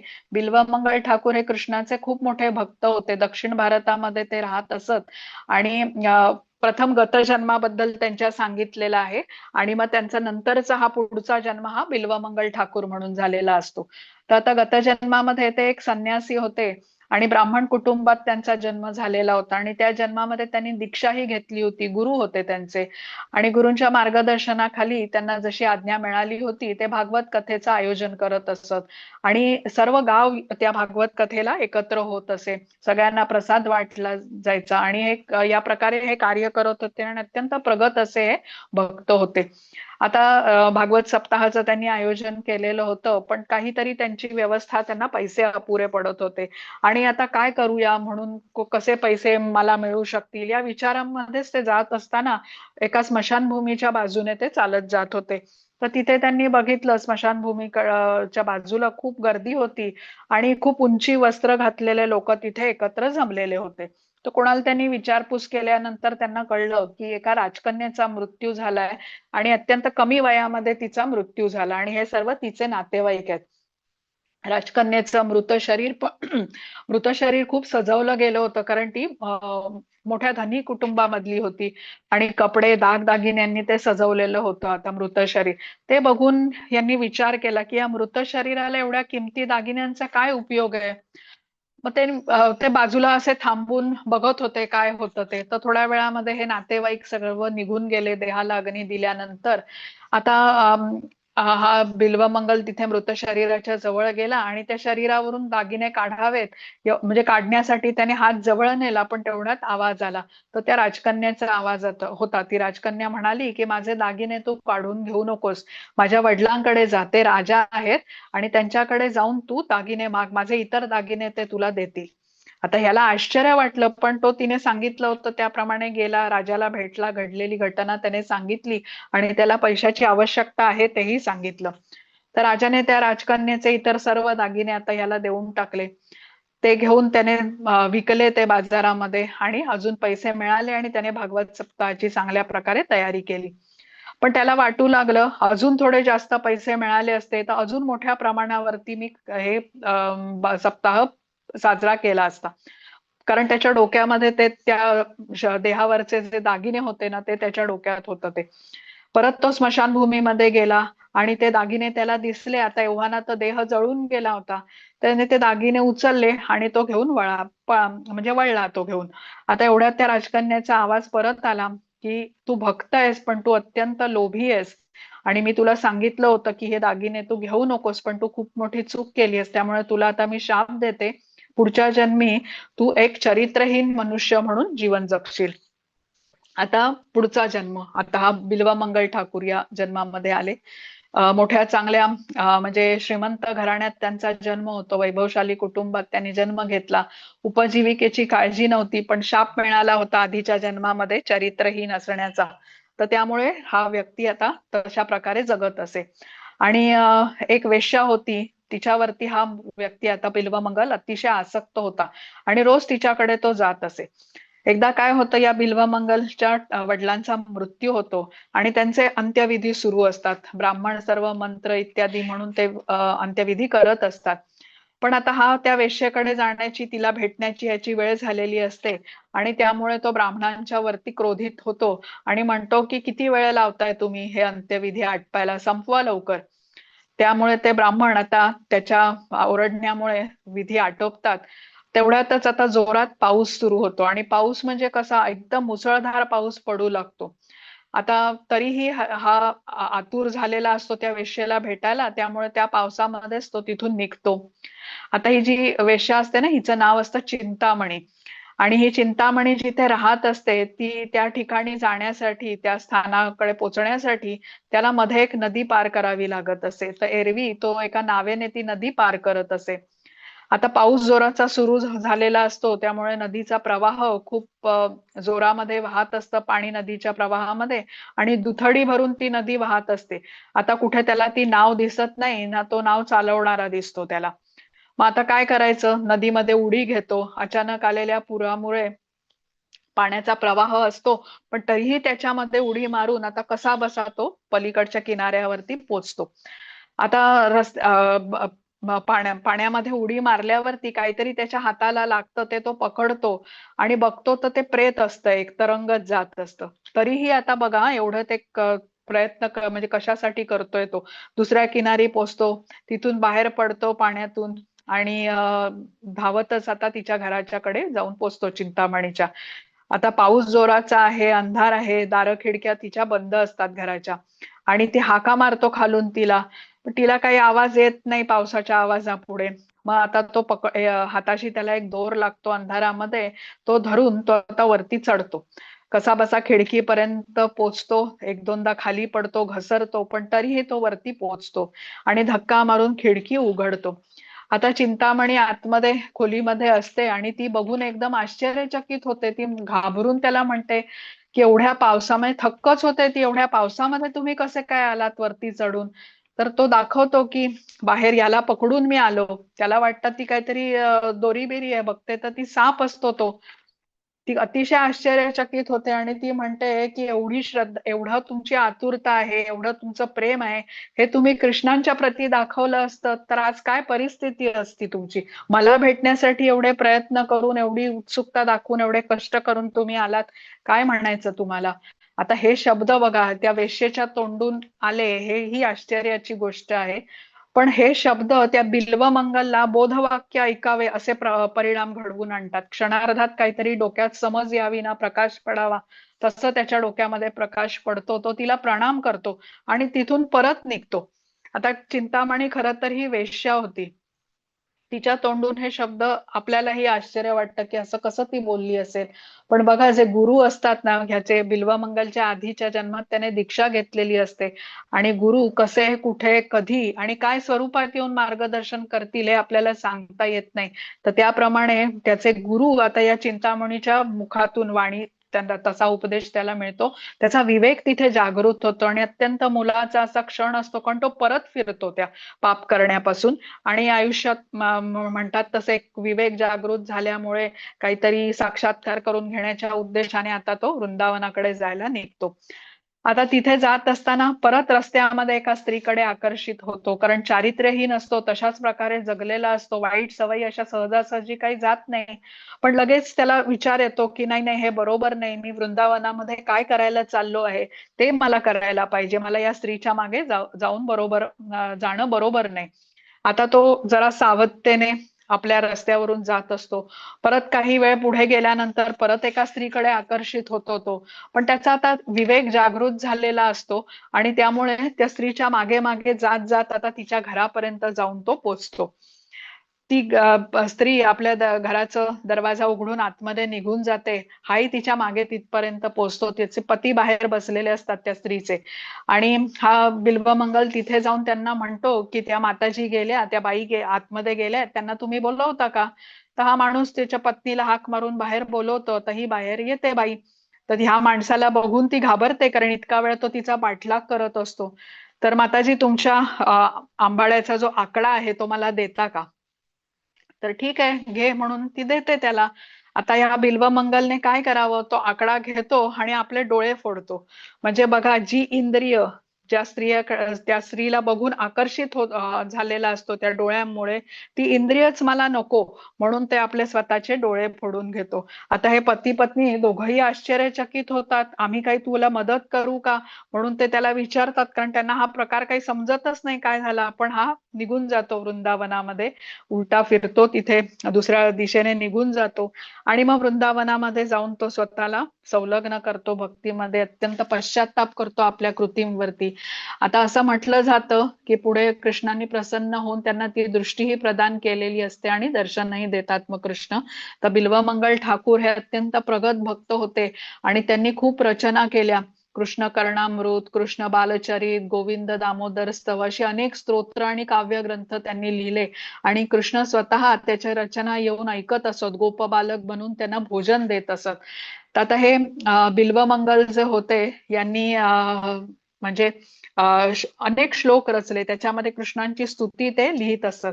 तर कृष्णही त्यांना प्रसाद देत असत, पण ते अंध होते ना, त्यामुळे कृष्ण स्पर्श करत नव्हते त्यांना.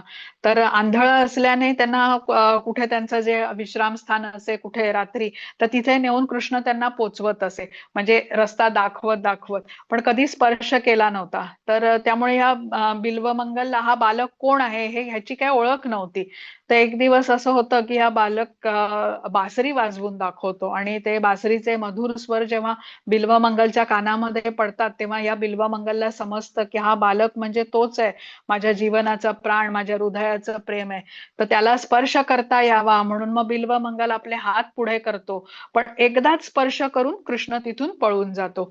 तर मग पुढे मग ब्रह्मकुंड असं एक स्थान आहे तिथे वृंदावनमध्ये, तिथे एका झाडाखाली अनेक वर्ष हे बिल्वमंगल तपस्या करतात आणि अनेक श्लोक आणि अशा रचना, काव्य ग्रंथ वगैरे असे त्यांनी लिहिलेले आहे. त्याच्यामधला एक श्लोक खूप प्रसिद्ध आहे, अत्यंत अर्थपूर्ण असा आहे की तिथे ते लिहितात बिल्वमंगल ठाकूर की कृष्णा, माझा हात सोडून तू तर पळून गेलास, त्याच्यात काही विशेष नाही, माझ्या हृदयामध्ये तू आहेस आणि हृदयातून तू मात्र कधीच दूर जाऊ शकत नाही.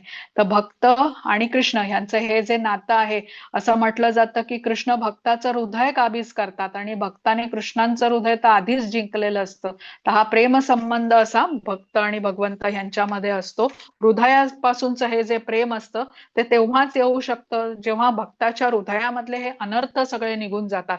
आणि हे अनर्थ निघून जाण्यासाठी सगळ्यात पहिलं पाऊल आपल्याला उचललं पाहिजे, ते म्हणजे कृष्णांच्या बरोबर जोडून घेण्याचं. जे पर्याय आपण बघितले भक्तीचे, त्याच्यापैकी कुठल्याही एका प्रकारामध्ये कृष्णांच्या बरोबर जोडून घेणं आपल्याला आवश्यक आहे. हा, तर आता पुढची स्लाइड घ्या माताजी.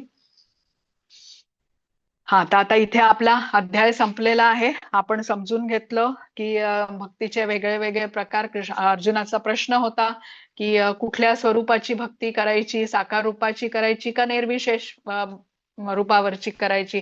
तर कृष्णांनी सांगितली साकार रूपाची भक्ती करणं हे अत्यंत श्रेष्ठ आहे.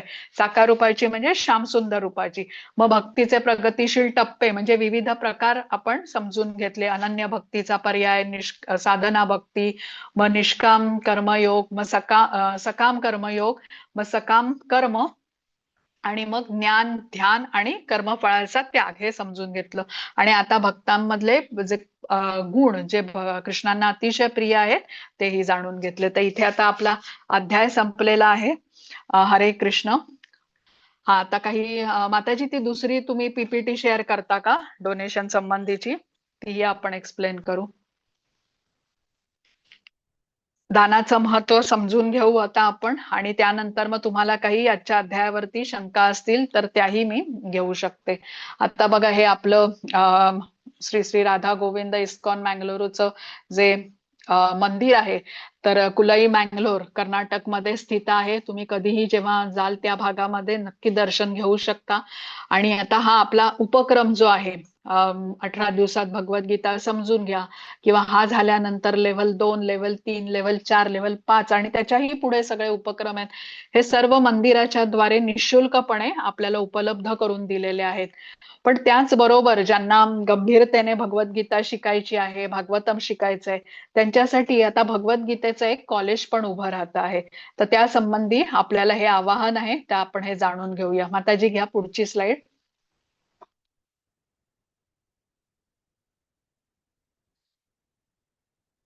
हा बघा, इथे ना सुदामा सेवा असं म्हटलंय.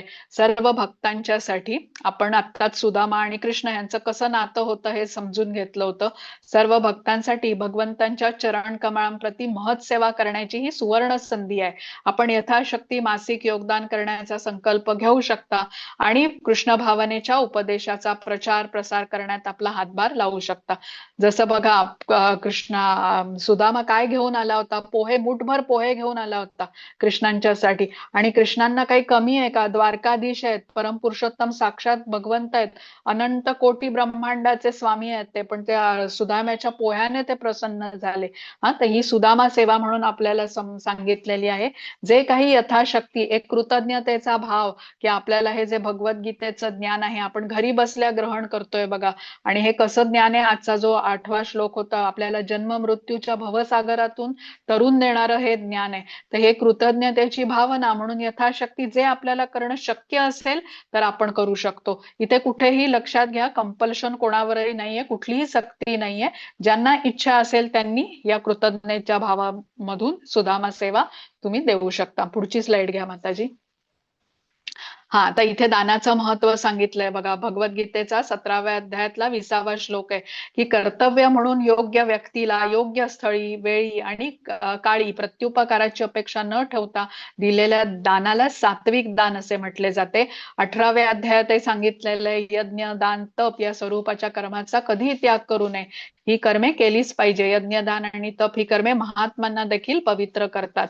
आणि इथे श्रीला प्रभुपाद काय सांगतात बघा, की कोणी भक्त जेव्हा भगवंतांच्या प्रती काही अर्पण करतो ते त्याच्यासाठी अत्यंत लाभदायक असते, कारण भगवंतांना अर्पण करून भक्त त्यापेक्षा कित्येक अनेक पटीने प्राप्त करतो.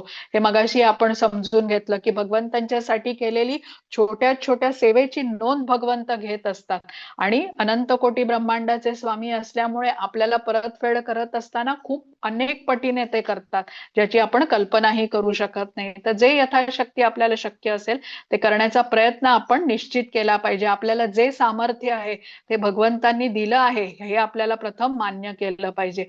आता सुदामा सेवेसाठी केलेले योगदान, श्री श्री राधा गोविंद यांची नित्य सेवा, नित्य अन्नदान सेवा, गौ सेवा, भगवद्गीता निवासीय महाविद्यालयाचे निर्माण, पुस्तक वितरण आणि कृष्ण भावनामृत आंदोलनाच्या विस्तार कार्यात वापरले जाईल. आता मंदिराला जेव्हा आपण सुदामा सेवा या स्वरूपात काही दान देतो तर त्यावेळेला मंदिराकडून हे एवढे नित्य उपक्रम राबवले जातात बघा.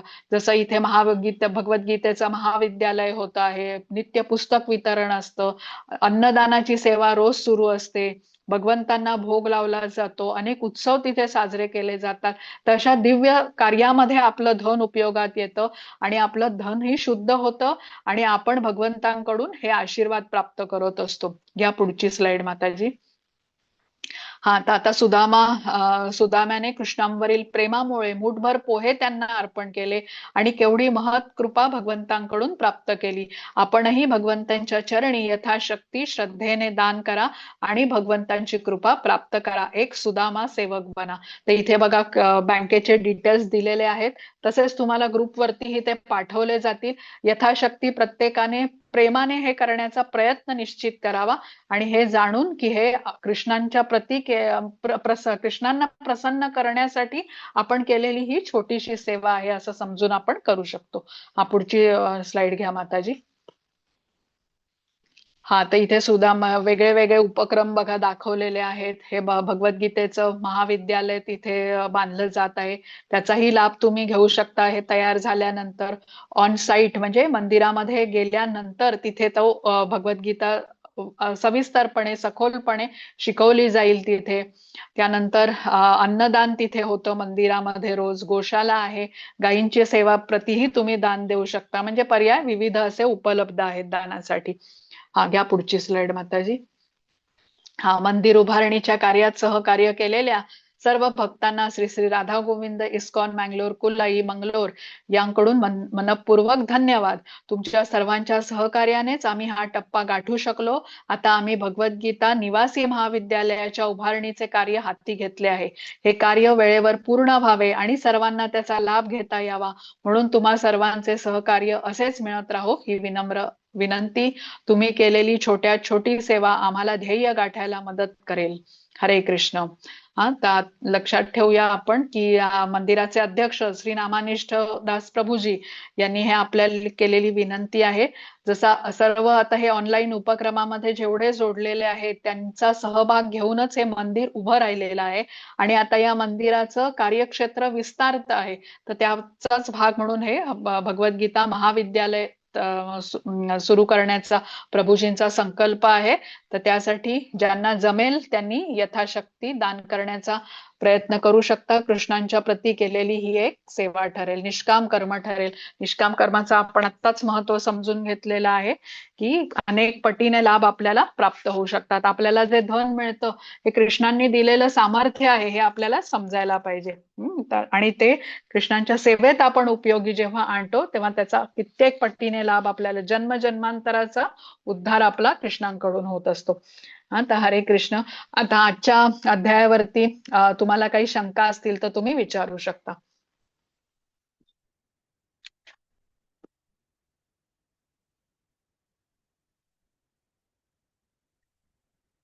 आज समजवलेल्या अध्यायाबद्दल काही आहेत का शंका कोणाला? सगळ्यांना समजलाय का भक्तियोग? समजला, पण तुम्ही ते पहिले 1 ते 6 अध्याय कर्मयोग आहे सांगितला ना? कर्मयोग आहे ना त्याच्यात? हो, 1 ते 6 अध्याय हे कर्मयोगाची माहिती देतात. हा, आणि 7 ते 12 भक्तियोग ना? 7 ते 12 भक्तियोग आणि उद्यापासून आता 13 ते 18 आहे ज्ञानयोग. ज्ञानयोगाच्या. हा, ते छान वाटलं, वेगळं एकदम हे वाटलं म्हणून मी कन्फर्म करून घेतलं. हो, छान छान झालं आजचं सेशन. हरे कृष्ण. हरे कृष्ण. अजून कोणाला काही शंका?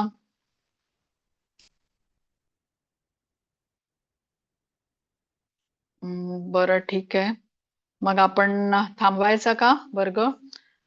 चालेल. वाञ्छाकल्पतरुभ्यश्च कृपा सिन्धुभ्य एव च पतितानां पावनेभ्यो वैष्णवेभ्यो नमो नमः. अनंत कोटि वैष्णव वृंद की जय. श्रीला प्रभुपाद की जय. हरे कृष्णा कृष्ण कृष्णा हरे हरे, हरे राम राम राम हरे हरे. हरे कृष्ण सर्वांना. हरी बोल सगळ्यांना. खूप धन्यवाद. धन्यवाद योजना माताजी. हरे हरे कृष्ण. कृष्ण माताजी, हरे सादर प्रणाम. कृष्ण. हरे कृष्ण. सादर प्रणाम.